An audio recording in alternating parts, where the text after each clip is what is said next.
Tu as forcément vu une de ces vidéos. J'ai créé une application en 1 heure avec l'IA. C'est vrai, je le fais, ça marche. Ce qu'on ne te dit pas, c'est ce qui se passe le mois d'après. Moi, ça fait 10 ans que je livre des produits. D'abord en no-code avec une agence autour de Bubble, Flutterflow et Make. Aujourd'hui, je code tout avec l'IA et je ne démarre plus un seul projet en no-code. Pas parce que le no-code est mort, les outils sont même meilleurs qu'avant. Mais leur promesse principale, c'est d'aller plus vite. Et aujourd'hui, je vais souvent plus vite en code. Sauf que cette vitesse, elle se paye. Pas en euros, en maintenance, en sécurité, en mise en production.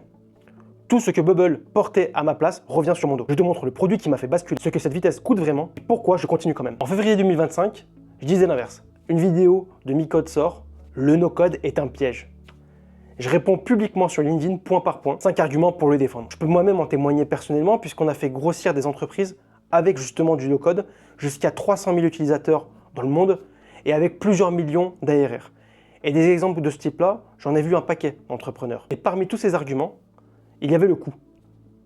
Une app en code, je disais, c'est entre 500 et 2000 euros de maintenance par mois. Et que le no-code, justement, t'évite cette facture. Et mon argument central, c'est l'autonomie.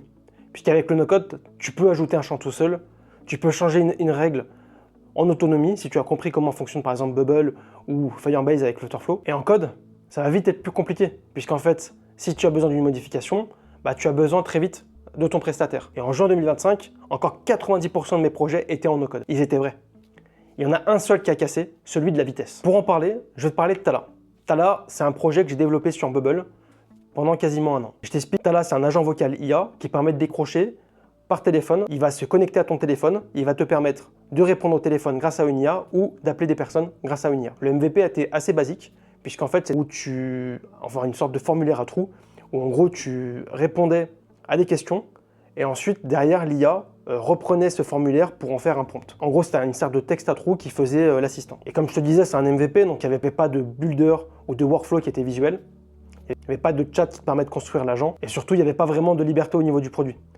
C'était quelque chose d'assez simple, comme je t'expliquais. Néanmoins, il y avait quand même un RAG où tu pouvais connecter, uploader tes fichiers. Et ça fait plusieurs mois que je vois les IA qui commencent à avoir des résultats qui commencent à être assez intéressants. En novembre 2025, je sais que je dois créer cette V2 pour Tala.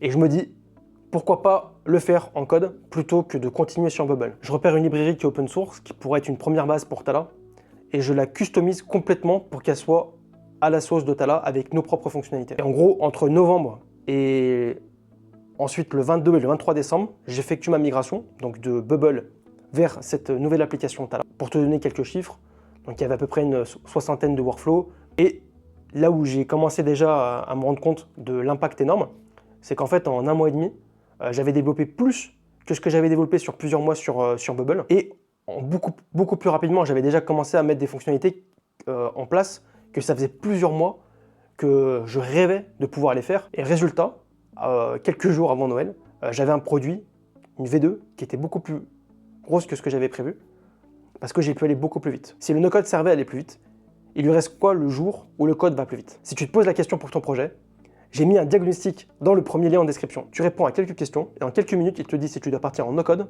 en hybride ou en code assisté avec IA. C'est gratuit et si les réponses c'est Bubble, il te dira Bubble. Bon, je reviens à Tala. Parce que ce que j'avais écrit en 2025 m'est revenu dessus.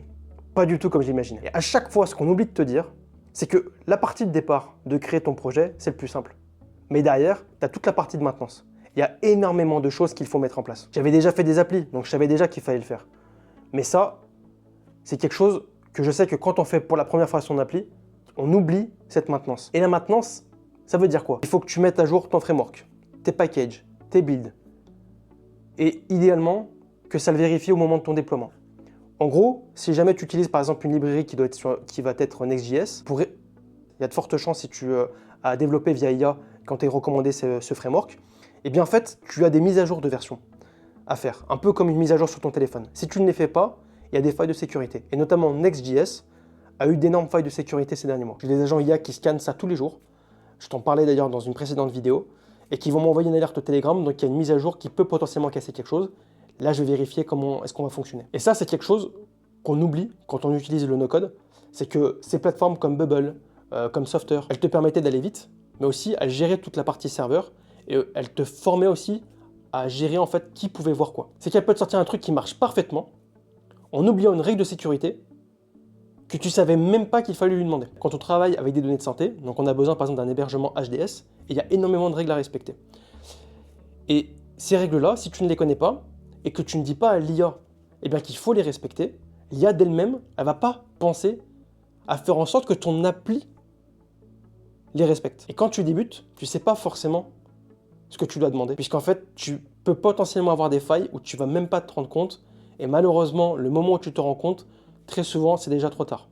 Puisque l'une des premières choses qui va fuiter, potentiellement, c'est ta base de données client, et une base de données client qui fuite, et si en plus c'est sur un concurrent, ça peut être assez fatal.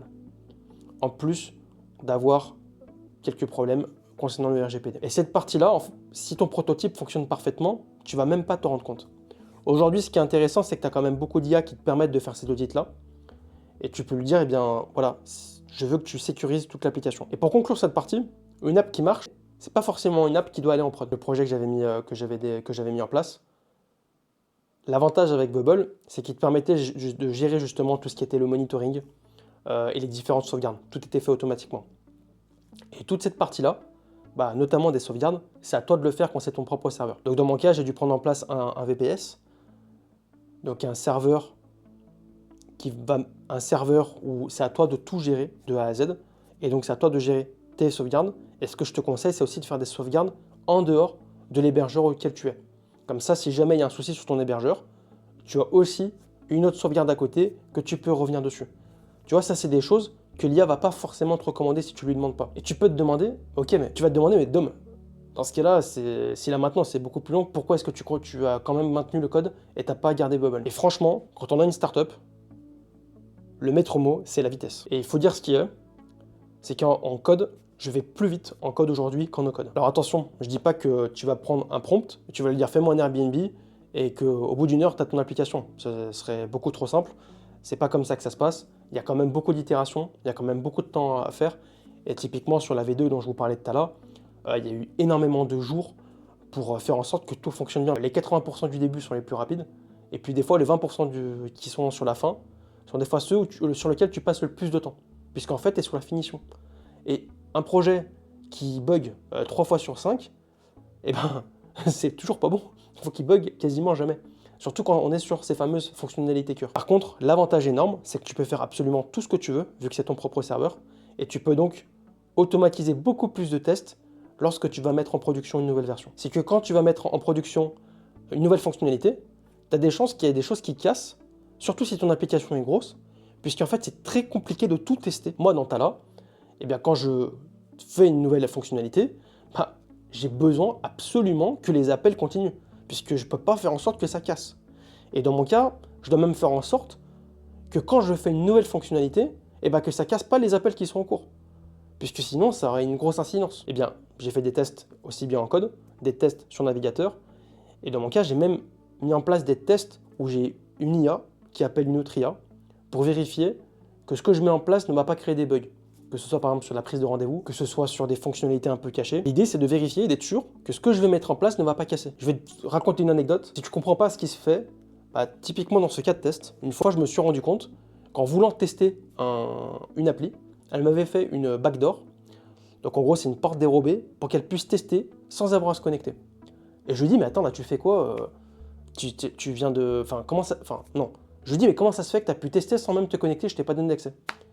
Et il me dit, pour pouvoir tester, j'ai créé une route pour pouvoir tester en étant autonome. Et là, si je ne m'étais pas rendu compte et que j'avais même pas vu en fait ce qu'il faisait, et c'est là le gros danger de lancer du développement sans regarder ce qui se passe, c'est que typiquement ça, c'est une porte qui aurait pu être accessible à n'importe qui. Et donc, voilà, c'est important. Et pour t'expliquer comment est-ce qu'on fonctionne avec Noxcloud, il y a plusieurs cas. Soit on va aider nos clients à comprendre comment utiliser les IA pour leur projet. Et donc là, on ne va même pas intervenir sur le développement. On va juste indiquer comment est-ce qu'on peut avancer ensemble ou en utilisant Cloud Code notamment pour pouvoir développer soi-même son projet, même si on n'a pas de vision technique. Nous, on va être là pour justement assurer ça. Ou soit à l'inverse, on va développer tout le projet de A à Z et ensuite, on va t'aider à mettre ça en place avec Cloud Code pour que tu puisses être après autonome, mais en mettant des règles de sécurité pour pas que tu puisses non plus tout casser. Et comme ça, avancer en autonomie sur tes parties. Là, tu vas te demander, mais ok, donc avec tout ce que tu dis, finalement, le no-code, ça sert plus à rien. Alors, c'est pas aujourd'hui, le no-code, je le recommande beaucoup moins qu'avant. C'est même assez rare que je le recommande. Mais néanmoins, il y a des cas très précis où je vais le recommander sans aucune hésitation. Le premier, c'est dès lors que tu connais déjà une techno no-code et que tu n'as jamais développé. Si par exemple tu connais très bien Bubble, Flutterflow, Softer et que tu as besoin de créer ton projet, ça ne sert à rien de réinventer la roue. Des cas vraiment aussi à avoir en tête, c'est que tu ne vas pas migrer ton application, admettons qu'elle est sur Bubble, sur du code, juste par effet de mode. Il faut vraiment que tu aies un intérêt à le faire. On a toujours des clients qui sont toujours sur du no-code parce que ça fonctionne très bien et que ça n'a pas de sens de migrer tout en code et de réinvestir du temps et de l'argent alors qu'au final, ça fonctionne déjà correctement. Si par contre tu vois que ça commence à pêcher, que tu atteins une certaine limite, là ça fait complètement sens. Puis il y a aussi le cas des technos qui sont un peu hybrides.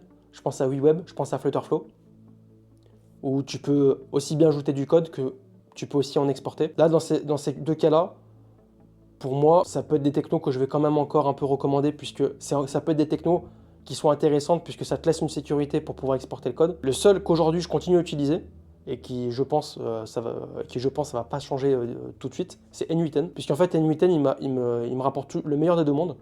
J'ai un éditeur visuel qui me permet de maintenir assez facilement, et de la même façon, dès que j'ai besoin de mettre du code, je peux le faire, et en plus de ça, je peux même le connecter à tous mes outils comme Cloud Code ou comme Codex. Et donc ça, c'est idéal quand je veux le mettre en place sur un serveur.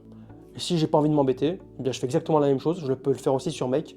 Et là, l'avantage, c'est que c'est directement sur un serveur cloud. Le mot de la fin, c'est pour te dire que le no-code, il est pas mort.